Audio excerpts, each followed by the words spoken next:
পূর্ণাঙ্গ যুদ্ধে রূপ নিচ্ছে ইসরায়েল ও ইরানের সংঘাত। একটি পুরো মাত্রার যুদ্ধ বলতে যা বোঝায় তার প্রায় সব উপাদান উপস্থিত। লক্ষণীয়, ইসরায়েলের আকাশ প্রতিরক্ষা ব্যবস্থা আয়রন ডোমকে ভেদ করে দেশটিতে ভয়াবহ হামলা চালাতে সক্ষম হয়েছে ইরান। ফলে তছনছ হয়ে গেছে ইসরায়েল। বহু ভবন মাটির সঙ্গে মিশে গেছে। নিহত হয়েছে কমপক্ষে 13 জন। এই অবস্থায় প্রেসিডেন্ট আইজাক হারজগ উদ্বেগ প্রকাশ করেছেন। বলেছেন, ইসরায়েলের ভয়াবহ ক্ষতিতে শোকার্ত দেশ। খুব দুঃখজনক ও কঠিন সময় পার করছে ইসরায়েল। ক্ষয়ক্ষতি কেমন হলে প্রেসিডেন্ট এমন মন্তব্য করতে পারেন তা সহজেই অনুমেয়। এমন অবস্থায় আশার বাড়ি ছড়িয়েছেন যুক্তরাষ্ট্রের প্রেসিডেন্ট ডোনাল্ড ট্রাম্প। তিনি বলেছেন, সম্প্রতি ভারত ও পাকিস্তানের মতো সহসায় যুদ্ধ বন্ধ হবে। এই যুদ্ধে ইরানে ক্ষয়ক্ষতি অবর্ণনীয়। ইসরায়েল দাবি করেছে তারা শনিবার রাতভর ইরানের ৮০টির বেশি লক্ষ্যবস্তুতে আঘাত করেছে। ৩ দিনে ইরানের কমপক্ষে ৭২০টি সামরিক স্থাপনা ধ্বংস করেছে।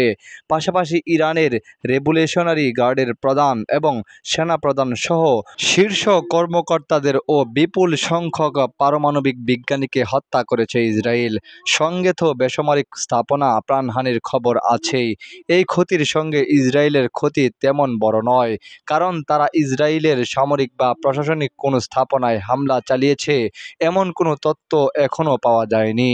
তবে বিবিসি, সিএনএন, আল জাজিরা ইসরায়েলের বিধ্বস্ত ভবনগুলোর যে ছবি প্রকাশ করেছে তা ভয়াবহ।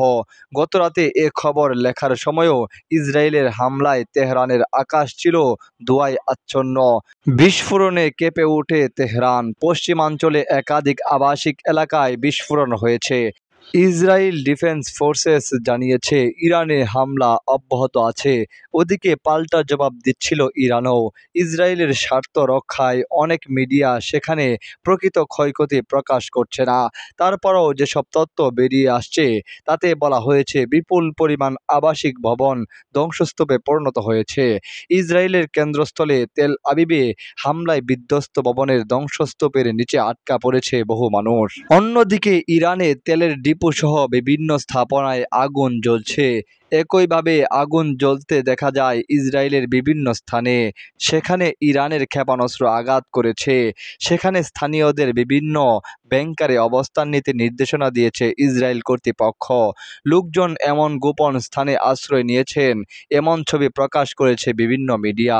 ইসরায়েলের এই যে অবস্থা, এমনটাও হওয়ার কথা ছিল বলে অনেকে মনে করেন না। কারণ তাদের আছে আকাশ প্রতিরক্ষা ব্যবস্থা আয়রন ডোম। তা ভেদ করে ক্ষেপণাস্ত্র আঘাত করেছে বিভিন্ন ভবনে। ইসরায়েল যতই বলুক তারা আকাশে ধ্বংস করে দিয়েছে ইরানের ক্ষেপণাস্ত্র, তা যে পুরো সত্য এমন না।